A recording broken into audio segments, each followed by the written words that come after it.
Going on, everybody? Or it is with your boy Narcos 494 K Malik. Back here with part three of the great Disney eras. Today we're covering the Renaissance era and post Renaissance era. I know we were supposed to do three yesterday, but some stuff came up for me, so we had to postpone it to today. So we're gonna do part four probably tomorrow or Wednesday, whatever we decide. But let my host go ahead and introduce himself real quick, and then we'll go ahead into the Renaissance era, and then we'll go into the post-Renaissance era. It's your boy Kyrin Chase, and I'm ready to get started with part three of this four-part series. Let's dive into the Renaissance age era from 1989 to 1999. Definitely, without doubt, the most successful era for Disney. You had Little Mermaid, Rescuers Down Under, Beauty and the Beast, Aladdin, Lion King, Pocahontas, Hunchback of Notre Dame, movie Hercules, Mulan, and Tarzan are all part of that era. Pretty much all hits, really, all still legendary to this day. A lot of people go back and watch it to this day, myself included. Not to mention my favorite movie of all times in this category. So you got the stats for your box office and all that stuff for these movies? Yes. Starting with The Little Mermaid, the budget was $40 million. The box office, $233 million. Rescuers Down Under. Oh my God, my computer. Rescuers Down Under. Hold on. My screen went back to the top. Hold on. Rescuers Down Under. 37. The budget was $37.93 million, and the box office $47.4 million. Beauty and the Beast, the budget was $25 million, while the box office $440 million. Aladdin, the budget $28 million, box office $504 million. The Lion King, budget $45 million, box office $968.5 million. Pocahontas, budget $55 million, box office $346.1 million. Hunchback of Notre Dame, budget $100 million, box office $325.3 million. Hercules, budget $85 million with a box office of $252.7 million. Mulan, budget $90 million, box office $304.3 million. And Tarzan, budget $130 million with a box office of $448.2 million. So listening to the stats right there, obviously all these movies were successful. There wasn't really one movie that did poorly in any category. This era was so successful because, one, Michael Eisner became CEO of Disney, and Jeff Katzenberg became the chairman of the board. A lot of changes were made within the board of directors and the community of Disney. Plus, it was a very successful era because of the animation and the soundtrack. A lot of bangers in the soundtrack era from a lot of movies. Little Mermaid had a good soundtrack. The Beast had a good soundtrack. Aladdin had a great soundtrack. Lion King had a great soundtrack. Mulan, Tarzan had great soundtracks. Still songs that people to this day. So, what stands out to you in this era? What are some of your favorite things about this era? I think it's just the technology used in these films because of the era we had before with the Dark Age, how Disney had fallen so low, and the way they picked themselves up with these films, and the animation for all these films are still pretty good. And that's one thing I love about 2D animation, the coloring, especially in movies like Aladdin. The coloring in those films are just very, very well done. Like you said, the music in general is great. I mean, my favorite soundtrack of this era has to go to Aladdin, but for the most part, all the films have at least one or two songs I really like or love. I would say my favorite soundtrack has to go to Tarzan for me. I mean, that's the best Disney soundtrack for me. I mean, I don't know, something about Phil Collins, man. Phil Collins got that voice. He's putting a lot of bangers on that movie. Plus, another thing that helped Disney in this era is they brought back Disney Princess movies too, which they didn't have in the eras we talked about in part two. What do you think the impact of Disney Princesses have? It seems like Silver Age had Disney Princesses, very successful. The Bronze Age didn't have any, very poorly, and the Renaissance came back with it, very successful. I think this is definitely the era that really solidified the Disney princess for me anyway. I mean, the Golden Age, we only had one, and the Silver Age, we had two. This era alone, we have, if I'm not mistaken, four, and all four are some of the most iconic. I mean, Princess Jasmine is my favorite princess of this era, and probably my second favorite Disney princess in general. And Belle is another one who I think I hold in pretty high regard as well. Yeah, I think Disney princesses have put a high caliber. When you look at the bar of Disney, they have to be up there because stats don't lie. And every time they have a Disney princess, successful Disney princess movie, the era does very well. You know, first age, the golden age era only had one. She's probably the most iconic one to this day because she was the very first one. Of course, Silver Age had only had two, but they're still the ones who are the most talked about to this day too. And then, of course, there had four. They're still one of the most talked about Disney princesses to this day. So a lot of very successful things about this movie. They also would come out with live action plays, which helped out the movie. Lion King live action films for real actors. Aladdin, Beauty and the Beast, Little Mermaid. I remember being in I was in the fourth, fifth grade. We took these field trips in our school. This museum out here where we have, and we saw Little Mermaid live action. We saw Beauty and the Beast. We saw Aladdin, and we saw Hercules. So they always had some of like stuff. Obviously, this was a year later in the 2000s, but they started coming out with live action films because of a lot of these movies.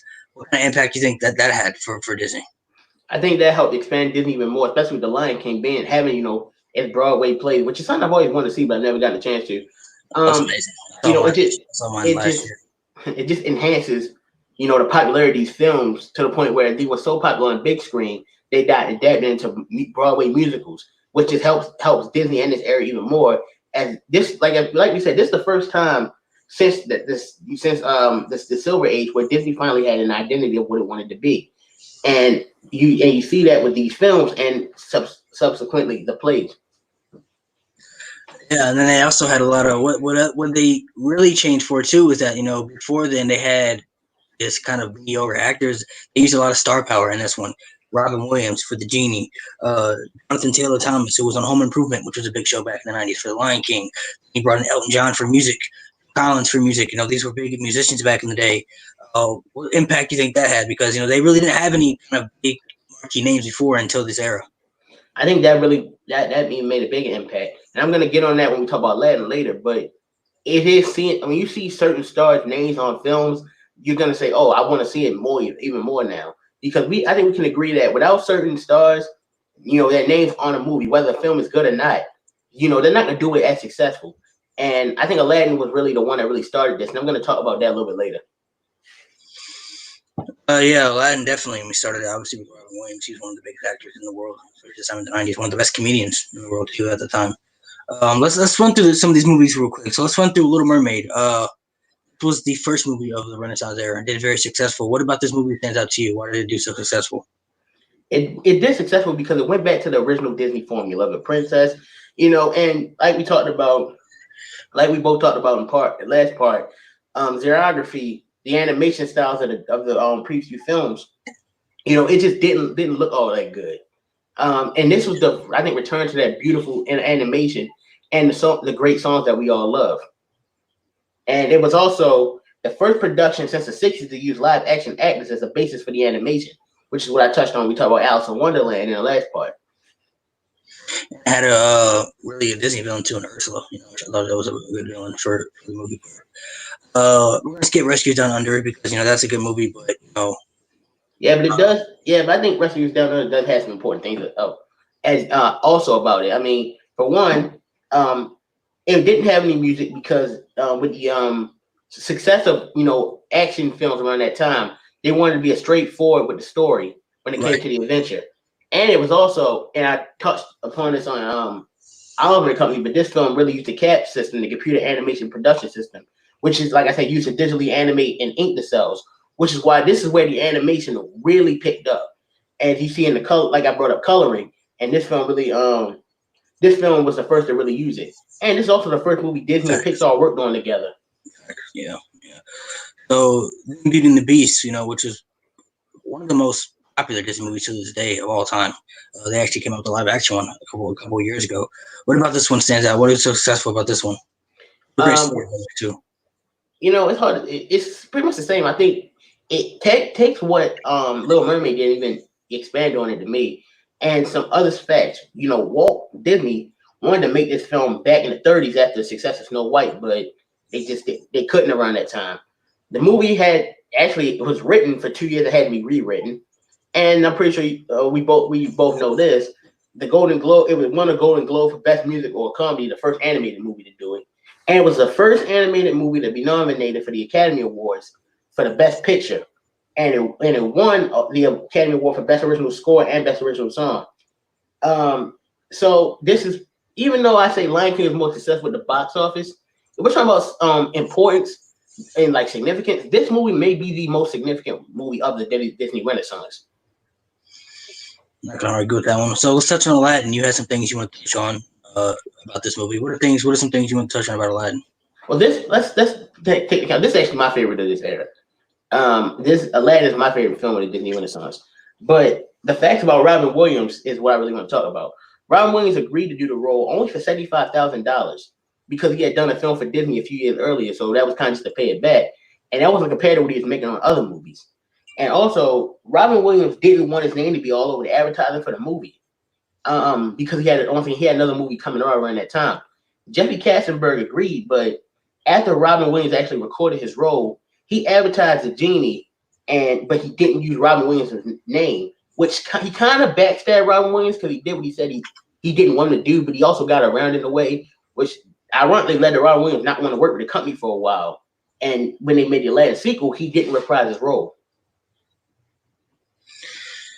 That's actually some things I didn't know about. I didn't know about that stuff right there. That's pretty interesting. I mean, Aladdin would be my second favorite movie in this era. I mean, it's a really good movie that you've gone back and watched many times.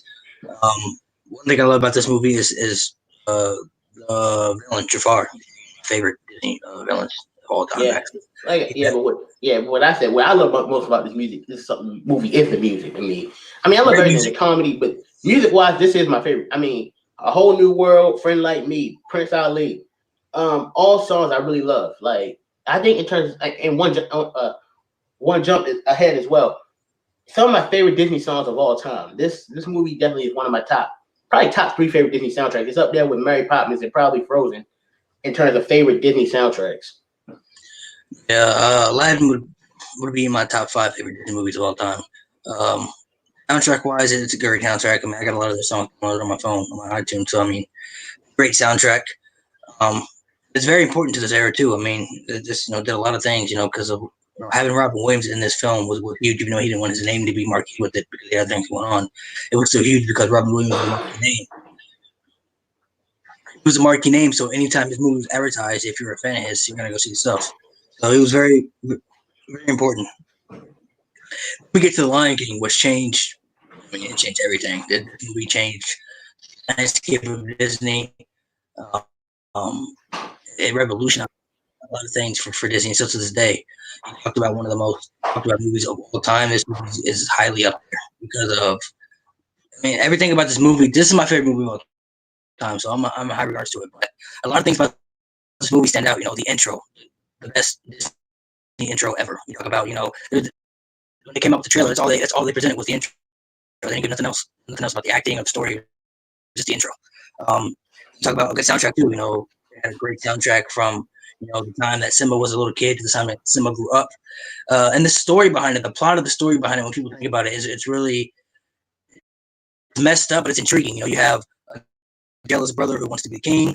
His brother's the king. He feels like he's better than his brother, but he has this plot in his head that he's going to kill his brother because now he knows he can't be king because his brother has a son. His son's next in line, but he knows he's never going to be king.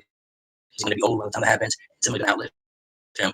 So he comes up with this mythical plot that he's going to kill his brother in cold blood, and kill his nephew so he can rule the pride, which is it's messed up. But a lot of things like that happen, especially back like the older days, before our time, when they fight with swords and everything. A lot of that stuff, that was real life back in a lot of those days. So the story plot behind it was very intriguing. It's heartbreaking, but it also has a good ending. Obviously, Simba comes back to the throne. But what about Lion King stand out for you about this era? Ironically, about this film, in terms of like music, I do like the music, but I don't love this movie soundtrack like everyone else does. I only really love maybe 2-3 songs. The animation, of course, is incredible looking. Especially the scope of it all. Like from the minute circle of life throughout the entire film. The film scope alone is pretty tough. Things that interest me about the film. One, the story started as a conversation back in 1988. The movie went through many rewrites due to it being mostly an original story, even though it did take a lot from Hamlet, Shakespeare's play. And here's one thing that I thought was really interesting. Many animators didn't have that much faith in it at first, right? Team A worked on Pocahontas, and they thought that would be the next hit, while Team B worked on The Lion King. And similar to what I said about Bambi in part one, the studio brought in actual lions and drew them to get more inspiration on how to animate lions correctly. It influenced Disney's Animal Kingdom at Disney World, but this actually, I'm not gonna say where the Renaissance started to go downhill, but this is where it started to lose its steam. Because just after this film, Jeffrey Katzenberg left the company after the movie because he wanted to be the president of the company, especially after Frank Wells died. And of course, we know Katzenberg was going to create DreamWorks, which competed with Disney and still is to this very day in a way. And with Howard Ashman and Frank Wells dying and Katzenberg leaving, like I said, this is where the Renaissance started to lose its steam a little bit. And to me, even though it's not my favorite of this era, Lion King is still the highest point for the Disney Renaissance in terms of success because it still is to this day the highest grossing 2D animated movie of all time. And I think it's going to always hold that record because of how 2D animation is presented nowadays. But I mean, this is maybe the first Disney movie I ever watched. Yeah, I think this is, when you talk about, I think when you ask a lot of people what their favorite Disney movie is, a lot of people might say The Lion King. But people might mention The Lion King, and you never really met one person who said they didn't like it. You know what I'm saying? Like, oh, I never was really a big fan of it. It's a great movie. And another thing that holds out to me is that, I like, Scar is a very good villain, first off. And he's one of the best villains in this movie. As far as Cold Blood, I would say he could probably be the second most cold blood. I can't put him over Maleficent. Maleficent number one. Because, she cursed my baby. That's the ultimate cold blood right there. But the fact that he plotted stuff against his own family, like he didn't even care. Like he was willing to kill his own brother, own blood, so he can make sure he had the throne. You know what I'm saying? I would say he has to be the second most cold-blooded villain ever. I mean, like I said, I can't put him over Maleficent because the fact that you cursed the baby, and the baby ended up dying when she was 16 when she came back to life. But it's still the fact that's cold blood. That's the ultimate cold blood right there. But I would say he had to rank up the number two, man. He's one of the most iconic villains of all time. And you talk about voice of Mufasa too. That was very important right there. The voice of Mufasa was very legendary, and they actually went back for the live action, which a lot of people were very high up on. So, Lion King definitely the most important movie to this era. It's one of the biggest Disney movies of all time. It's up there. And then you get into Pocahontas, what you said, which team A was working on. Pocahontas was, a very underrated movie, I think, for Disney. I like this movie a lot. There are a lot of things that I like about this movie in particular. I like the storytelling. I do like Governor Ratcliffe. I like the villain in this movie as well. I think it's got some comedy spots to it. But one of my favorite things about this movie is the song "Color of the Wind." It's probably one of my favorite Disney songs. It's probably like my top 5, actually. I mean, that song actually that sound is actually my favorite part of this entire movie because I'm not that big a fan of this movie. So you can start on it. Yeah, I was gonna say I'm not saying I hate it. I'm not gonna say I hate this movie. That's not what I'm trying to say. But I think also because of what it had to follow. It had to follow Little Mermaid, Beauty and the Beast, Aladdin, and Lion King. All 4 movies are probably in my top 10 Disney films, and this film just didn't have that same magic to me that the other 4 had. I know, like I said, Team A worked on this, but it didn't make the money they were hoping. Like it made 346.1 million, which is a lot. But compared to the films before this, this was seen as a disappointment. Once again, like I said, and I attribute it to Katzenberg leaving, but also when it came to the film, I mean, the music making, Alan Menken and Steven Schwartz butted head over the film's music plenty of times over the lyrics and the background music. And the film was more fiction over what really happened in real life, which you were expecting. They weren't going to take, what really happened all those years, hundreds of years ago, and put it exactly on the big screen. They had to make some changes. Right. The film, ironically, you said what? And plus, I mean, going back, I don't even know when she was even born, like 15, 16, something like that. But like, nobody really knows what happened back in those days. You know what I mean? Because there's nothing you got to just speculate on what you think happened. nothing was around then, no cameras or nothing. Nobody knows what happened those days. So I mean, obviously, it's. I mean, I'm not saying that she didn't fall in love. I'm saying, but I'm just looking at how the world was back then. It's just hard for me to see that a white man falling in love with another colored woman. Because back in those days, they was beating people up like that. If you wasn't white, you wasn't accepted. Exactly. Also, another fun fact that the film's debut was in June '95, which is actually 400. Pocahontas' real life 400th year birthday, so that's interesting. But another big reason why this film failed, well, not failed, but wasn't the success they were hoping, because what it had to compete with that year. And this one I'm going to start talking about some of the films they had to compete with. This film came out '95. What other big animated film came out '95? Toy Story. And Toy Story made over $100 million more worldwide than Pocahontas did. So, and this was before Disney bought Pixar, so it was kind of competitive, but they still had some of the, some rights to it as well. So, in a way, Toy Story kind of killed Pocahontas. I mean, in all fairness, though, Toy Story is better than Pocahontas. I mean, I agree with it. I mean, it's not even close touching it, if you ask me. But I mean, that's understandable. I mean, Toy Story was that's legendary movie. I wouldn't say Pocahontas is a legendary movie. I just don't think it's a bad movie. I think it's kind of underrated. But you can't. I wouldn't put it anywhere near regards to Toy Story level. Mm-hmm. It's up there. So let's touch him on Hunchback of Notre Dame. What are some things touch you about this movie?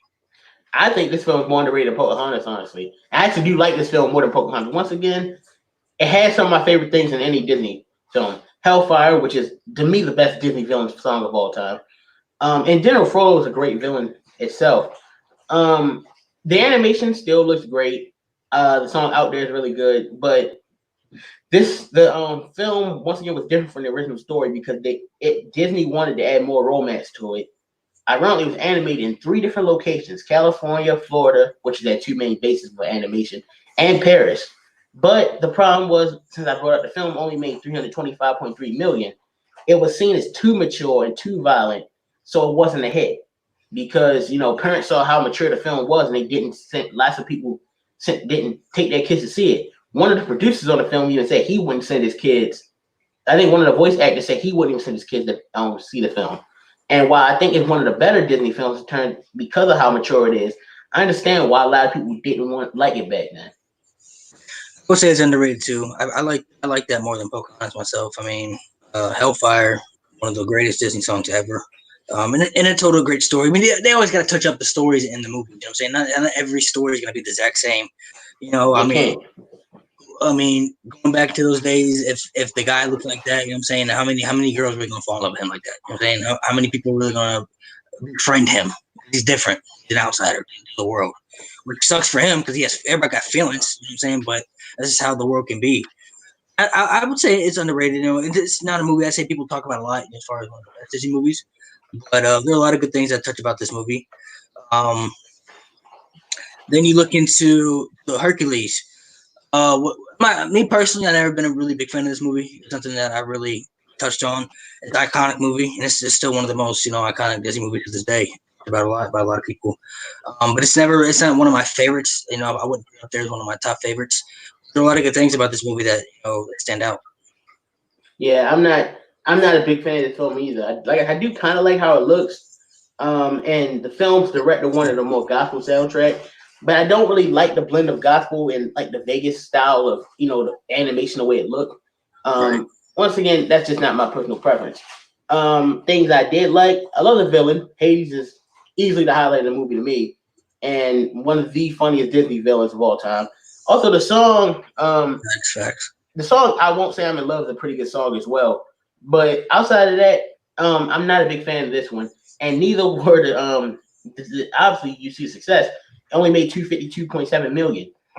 And I understand because of how mature the last movie was, Disney wanted this to be more fun and lighthearted and comedic. But the problem is the original Disney Renaissance films were able to balance comedy and still be serious when it needed to be. I feel like this film didn't do that much. And let's touch on Mulan. What are your thoughts on Mulan? Now this is actually one of the films I do like. Like, I don't love it as much as everyone else does. I do like it. This was the first Disney film that the Florida animation team, worked on the story by themselves. Eddie Murphy originally turned down his role, but he agreed to do it if only he got to record it from his own house in New Jersey. And music wise, I love the song. I love the song. I'll Make a Man Out of You, which is probably my top five. The song Reflections is also very good. And even I don't think it's anywhere near better. It beat DreamWorks' Prince of Egypt at the box office, and I don't think it's better than Prince of Egypt, but it lost to A Bug's Life at the box office, which I think it is better than. It's definitely one of the more iconic Disney films, but not once again. I wouldn't say it's one of my all-time favorites either. It's definitely one of my top 10 favorite Disney movies. I mean, I love everything about this movie.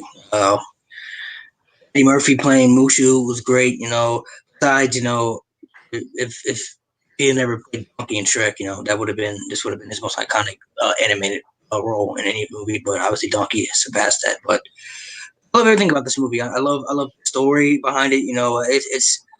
I think it embraces the power of women too, because it's a female who's going to fight in war because her father is ill and he's old, and she's taking a responsibility to step up to go fight in the war, in a man's war, none of that, to protect their family.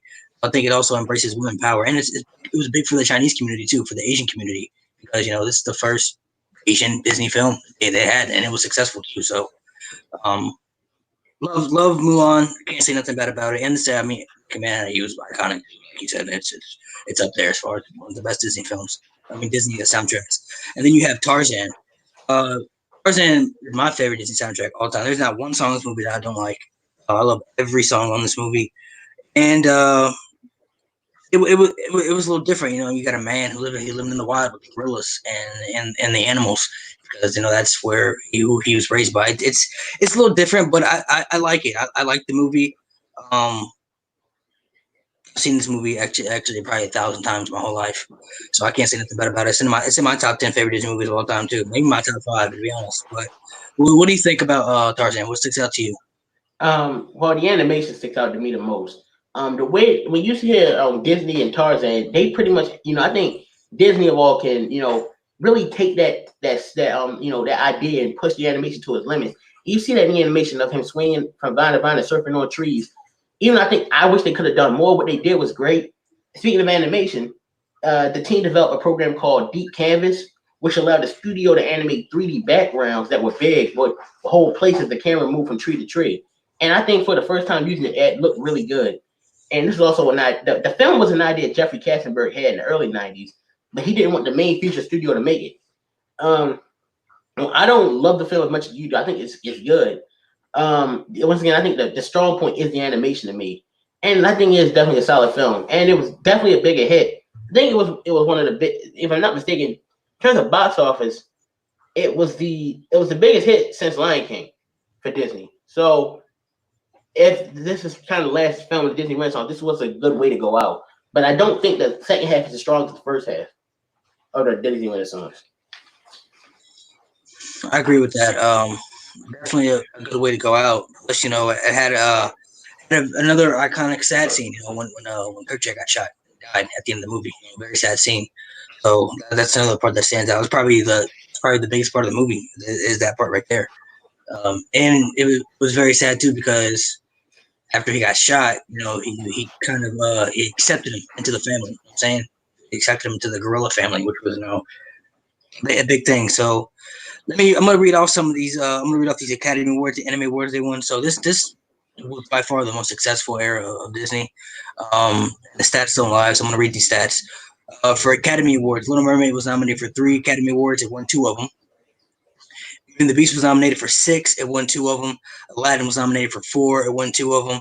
Lion King was nominated 5 times. It won 2 of them. Pocahontas was nominated 2 times. It won 2 times. Hunchback of Notre Dame was nominated once. Didn't win any, but we still had nominations. Hercules, Mulan, and Tarzan also nominated 1 time. Didn't win any, but they were also nominated. So every movie had a nomination for Academy Awards, once or twice more. Then animated awards. Beauty and the Beast was nominated twice, won twice. Aladdin was nominated 3 times, won once. Lion King was nominated 3 times, won once. Pocahontas was nominated 7 times, won 4. Hunchback of Notre Dame was nominated 13 times, didn't win any, which I don't know how. Didn't win any, but it was nominated 13 times. Hercules was nominated 6 times, won 4. Tied with Pocahontas in 4.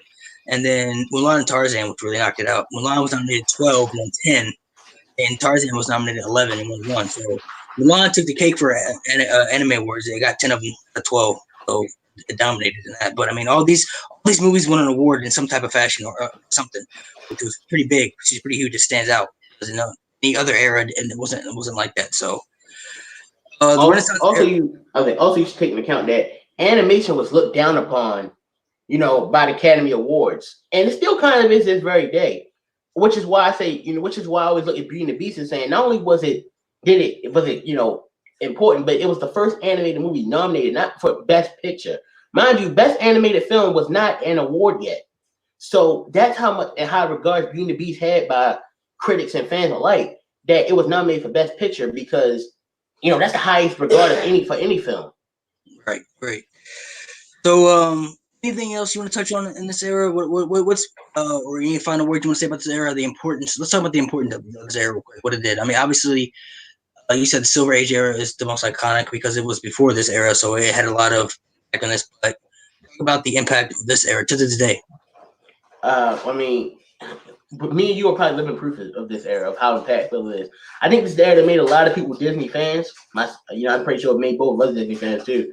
And these are movies that even as adults you still watch. Like I said, I don't really have anything bad to say about. Even if there are some movies I'm not huge on, none of these films are bad to me, and that's an important thing. None of these films are quote unquote bad, but this is the most successful era for Disney to this very day. No question. So let's move on from the Renaissance era. Let's go to the post-Renaissance era after the iconic Disney era. Post-Renaissance era lasts from 2000 to 2007 with the movies of Fantasia 2000, Dinosaur, Emperor's New Groove, Atlantis: The Lost Empire, Lilo and Stitch, Treasure Planet, Brother Bear, Home on the Range, Chicken Little, and Robinson. This was pretty much what they call the second dark age of Disney. This is a big downfall for Disney, which we touched on before. There are a lot of movies that I like in this era.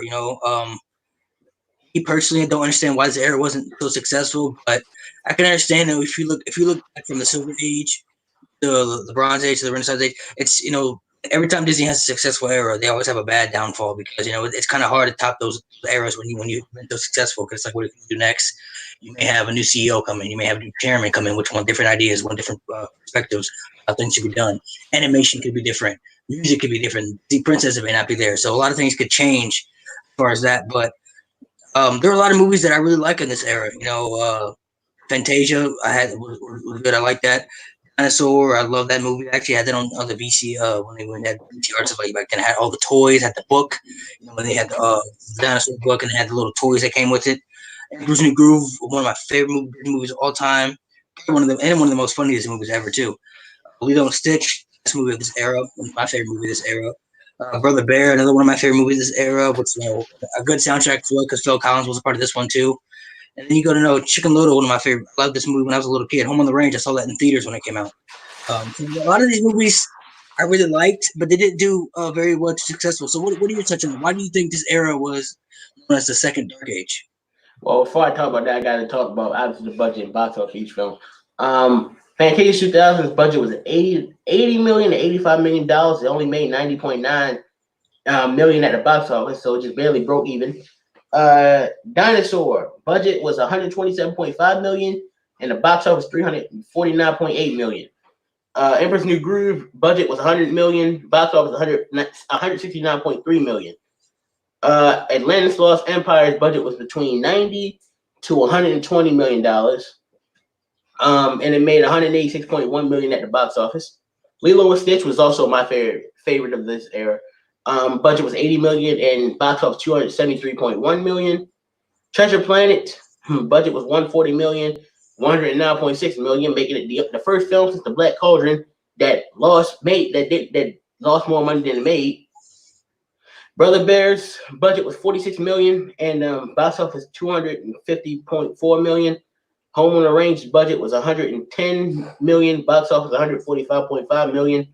Chicken Little, which is probably the movie I despise the most in this era, budget $150 million, box office $314.4 million. And Meet the Robinsons, budget $150 million estimated, and box office $169.3 million. touch on it. What do you think this era was known as the second dark age? Why did it didn't do so well? It just, I think, because once again with Katzenberg leaving and both DreamWorks and Pixar really taking bigger leaps and bounds, and I think making better movies at this time, they were starting to lose it because of that. Also, they just didn't have an identity. The biggest problem with Disney is when they don't have an identity. They don't know what their films want. They want their films to be. And we touched on it earlier. There were no princess movies during this era, and the most successful eras had Disney princess movies. And like we just came off of like four, and this era we had none. Um, but for some, it just wasn't. They weren't making money for one reason or another. Obviously, facts about each film. With Fantasia 2000, I don't. Once again, I don't really care for that one. And that's something who likes the first Fantasia a lot. Walt Disney wanted to do more of these movies, back then in the 40s. But since I touched on it, Fantasia, the first one wasn't profitable. At the time they canned the idea, and this is the first animated movie, first animated movie that premiered in IMAX theaters. Dinosaur. It went through several rewrites and four different directors. And they wanted to do this film much earlier, but due to the success of Jurassic Park, which is the greatest dinosaur movie of all time, they had to push the film back, and they shot real locations and then animated dinosaurs in them. The problem people had with Dinosaur was the film looked great, but the story and characters they didn't really care for. That's one thing Walt Disney always hated. You should always focus on the characters, then the animation. Emperor's New Groove, it was originally supposed to be a dramatic musical, but Roger Allen, the original director, needed more time to work on the movie. After 4 years, they only had 25% of the animation finished. And when Disney said you can't have more time, he left the project, and they had to hurry up and change it into the movie we have now, which I think is probably better than what we would have gotten. But that's a big problem with the film was that after 4 years of development, only 25% was animated, and they weren't giving anyone more time, so they had to change it quickly. Atlantis: The Lost Empire, they had to make Atlantis from scratch because they didn't have any photos to base it off of, and they didn't want to use the Greek aesthetic that everyone uses from Atlantis, so they used a more Mayan and Tibetan architecture. But the problem with Atlantis not being successful is that Shrek came out that year, and it's what most audience went to see because it made $480 million. So it got beat. Lilo and Stitch, which we both agree is the best movie this era. I don't really have any problems with it. It was a hit. But facts, watercolor was used for the background animation. If you check out the backgrounds like of Hawaii, it looks different from other animations because they use watercolor, and that hadn't been used by Disney since the 1940s. And it was praised for the connection to family, which the writers learned when they visited Hawaii themselves. About family in Hawaii and sisterly love and bond, which is my favorite thing about the film. Treasure Planet, which I touched on earlier, didn't break even. It was originally pitched to do this film around the time of Little Mermaid, and they used deep canvas again to animate the backgrounds 360 degrees before anything else was even animated. They used animated backgrounds, and they used a 70-30 rule in the story. 70% of the story will use the classic story, while 30% was the sci-fi elements, but it didn't break even. Brother Bear relied more on hand-drawn animation instead of computer input, which can be seen as both a positive and negative. I think the film looks good, even though I don't really care for it. Home on the Range, I don't like this movie. They brought back Alan Menken to do the music. This is the last major Disney movie that used the cap system, but it got crushed at the box office because two better animated movies came out that year. Two of my all-time favorites, as a matter of fact. The Incredibles, which made $633 million at the box office, and Shrek 2, which made $919.8 million. So it got crushed at the box office by Shrek 2 and The Incredibles, both films that are miles better than Home on the Range. Chicken Little, which is a movie I absolutely hate. David Staten, who was the president from 03 to 06, closed down all animation studios outside of Burbank, and he also requested the animators to move into the CGI world. And so this is the first fully CGI animated Disney film, and I don't think it looks good. And I'm not even doing that to rag on the film. I just don't think the animation looks good in Chicken Little. But as much as I hate the film, I can't deny it was Disney's biggest hit since Dinosaur. And finally, Meet the Robinsons. This is where Disney started to take a step up, because in mid-2005, Michael Eisner was asked to step down. Bob Iger took his place, and he purchased Pixar for $7.4 billion. So that's how much Disney purchased Pixar for. And this brought Pixar's Ed Catmull and more, someone we also know, John Lasseter, to be the animation studio's new president and chief creative officer. And with Meet the Robinson, John Lasseter stepped in and changed the story, which is probably, even I think it's a good movie. The story is the weakest part of that movie because they had to rechange it. But this is where, once again, it started to come up mainly because, this is where Lasseter stepped in. Obviously, a kind of a downfall for this movie was ineligibility, unable to find ways to compete with Pixar. Because Pixar were killing them in the box office movies, for the movies. In those 2000s, they had Monster Inc. come out, Incredibles came out, Finding Nemo came out. That was a huge hit. So I mean, those are just three right there, just to name a few. So they were killing them as far as box office movies were coming out, and the brand new animation style, through the computers, was they were still trying to develop the technology with everything because computers wasn't exists now and everything. People were still trying to figure things out. So they purchased Pixar, and now it's Disney Pixar. So after they purchased Pixar, they didn't have to compete with Pixar anymore because now Disney is Pixar. So you don't have to compete with anybody besides DreamWorks. So it really helped them out a lot, which was a big success, I think, for the revival era, which is part 4. But yeah, I can understand why this era may not be so successful, because went away from Disney princesses, which would hurt. Any era that has Disney princesses is very successful. So it's when it is successful as far as that meaning. Soundtrack wise, too, nothing really stands out as far as soundtrack wise besides Lilo and Stitch to me. And Brother Bear had a good soundtrack too. So besides those two movies, not really a soundtrack that really stands out. And some of these movies didn't even have soundtracks like that. Some of these movies didn't even have really big soundtracks. So kind of went away from that too. But I think they were looking for something different. They were trying something new, which is not bad. You always got to try new. And if it doesn't work, then you know not to do it again. If it works, then to go back to it. So obviously, 2000, 2007, what they were working on just didn't work. It just wasn't a hit. Nothing that they stood out to anybody. Dinosaur, Lilo and Stitch, and Chicken Little were, I think, the most successful you read off as far as box office wise. Those were the three biggest ones that did well the most.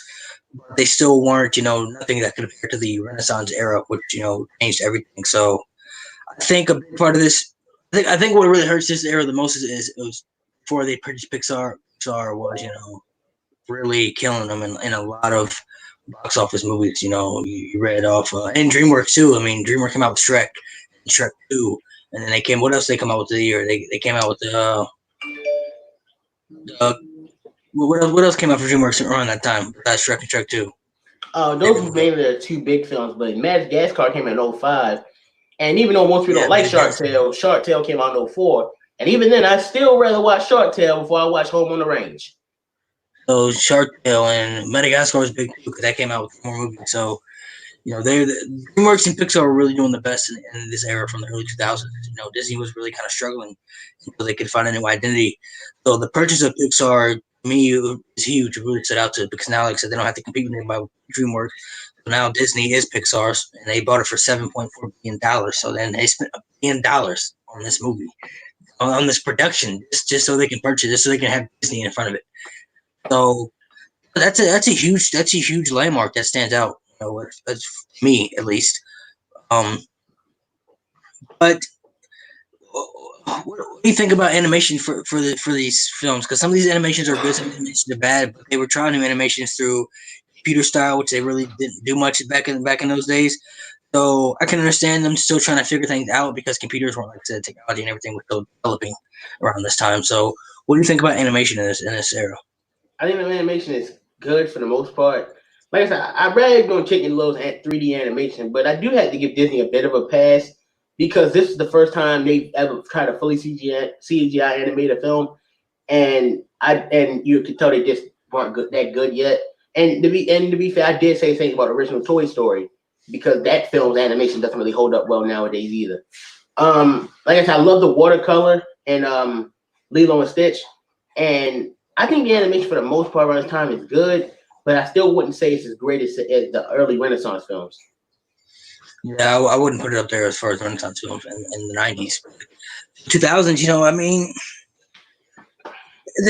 they were doing what they could, I guess, So what are the three best movies from this era you think that stand out? For me, yeah, I mean, after Lilo and Stitch and Emperor's New Groove, I don't really have a third one. Really, I can't answer that question. I can only give you two movies I really like from this era. I would say, I mean, Empress and Groovy and Stitcher are those two, and I would say Dinosaur for me. Those would be the three that I like the most. Brother Bear would be up there too because I really like that movie as well. But um, I mean, Lilo, as far as post Renaissance era, Lilo and Stitch is pretty much the only one that's really talked about. It's iconic, that's pretty. So that's the biggest one from this era. Not even a question, but it's the one that still is. So they did have an iconic movie from this era that still stands out to this day because and then coming out with the Disney TV cartoon show on Disney Channel, and they ended up making other parts to it. And I remember they used to have a Disney game too on like on Disney like .com or something like that. They had a little such a game you can go play online. So um, this one was the most iconic one from this era. So they had a big hit that would and that would later impact further in years. Some of these movies when they come out first, they don't really become hits until later in years. So Lilo and Stitch became a bigger hit later in years, bigger than any of these movies in this era. But Well, like you said, like you said, the reason with Lilo and Stitch, it was a hit at the box office, but it's still profitable today, mainly because like you said, it had a lot of games. It had sequels that weren't actually bad. It had the TV show, which is good. It had a really good TV show after the film, which I actually saw before I saw the movie. And Stitch as a character in general was just very like marketable for Disney, which is why they're still making money off Lilo and Stitch merchandise to this very day. So that's the main reason why the film is still profitable because of its merchandising. And they just did everything right after the fact. The sequels weren't bad, and the TV show was good too. yeah, and another thing that stands out too is it was a different culture, it was Hawaiian culture. Which anytime they really do a movie that stands out as a different culture, Mulan, Asian, Pocahontas, Native Americans. Um, anytime they kind of really stand out as far as different cultures or have like different kind of weird characters, like alien kidnapped characters fit into the movie, it's very successful. So this era really wasn't that most successful. Where would you rate this era as far as success wise? Do you think this is the worst era of Disney, or do you think it's things are worse than that? Um, I'd probably put it number three. Obviously, Renaissance is first, Silver is second. I'm gonna still say Golden, even though they weren't really making a lot of money. The film still were above in quality. Then I'd probably say post. I say post Renaissance. See Dark and Wartime go head and head, which is why I think I give them the same grade. I probably may say Dark Wartime only because they were able to make actual films, even though Dark did more damage to Disney. But if I had to grade both eras, I give Disney Renaissance a 9 out of 10. It's almost perfect. I'd give the post Renaissance a 5, and mainly because of Lilo and Stitch and Emperor's New Groove that pushes up to a 5. So those are my two ratings of the two eras. Renaissance era, I would give it 10 out of 10 because it's pretty much perfect through beginning to the end. I mean, damn near every movie was still freaking iconic to this day. Post Renaissance, I'm gonna give it a 5 too. It's split the middle because of a lot of downfall they had. There are also movies that I really like in this era that I don't think are terrible like everybody else does. So I'm gonna give it a solid 5 out of 10. But like I said, the main thing I think that hurts this era is that just Disney and Pixar were just taking off in this era, and they had a lot of good ideas for movies, and they had a lot of good movies that were hits, which really kind of affected this era of being successful. So if they would have come out, if they would have had Renaissance era during this time, then we could be talking about something different because then things could have been a lot different. But obviously, post Renaissance era didn't do too hot, so we'll touch on the revival era for part 4 and the current era that we're in right now, which the revival era is very successful. Um, it's like I said, there are split eras between golden age era successful. You had bronze era not successful. Not Wartime. Golden age era, then wartime era was successful. Silver age era iconic, changed everything. Then you have bronze era not successful, and then Renaissance era, which really changed everything, successful. Post Renaissance era not successful, and then the revival era wasn't successful in the beginning. Start off like that, but then it started picking up when they started coming out with certain movies that did big in the box office. So it just seems like things they touch on, like revival era had about Disney princesses. Like I said, any era that has Disney princesses did very good. So those eras, are the ones that are most important. So we touch on the revival era in part 4, and we'll also touch about the current era and things that we want to see, things that we think are going to happen. Because the current era right now doesn't really have a name. They call it the new era, but it's only been going on since 2018, so we're still through this era. So we'll touch on things that we think we want to see, things that are maybe going to happen. They've already come out with movies that have been successful so far, so they're already starting off with a banger. So, the last touch for both these eras, anything that stands out to you, or anything that you want to talk about? I think I touched on everything I want to talk about. All right, I'll let you go ahead and salute yourself. Tell everybody where they can subscribe to find your stuff, and touch about some things you're looking forward to in the next era. Follow me on Twitter, /Kyrin, Instagram, /_Kyrin, Tumblr, DeviantArt, Kyrin Chase, YouTube account, Kyrin Chase. I do videos on Wrestling Sonic the Hedgehog and My Little Pony Figures Magic. And while we started this video on more of a high note, we end on a down note, the next video is going to start off slow, but going to pick up. What am I, and I'm pretty sure which movie I'm looking most forward to in the next video. I'm looking for, it's Frozen for me. But we'll talk about the revival era when we get to it. All right, make sure you guys go subscribe to this stuff. Stay tuned for part 4 for our last era of Disney, as far as the movies. And then we'll touch on some other stuff in the next part 4 that we may got coming up for you guys soon. So stay tuned and be safe. Peace out.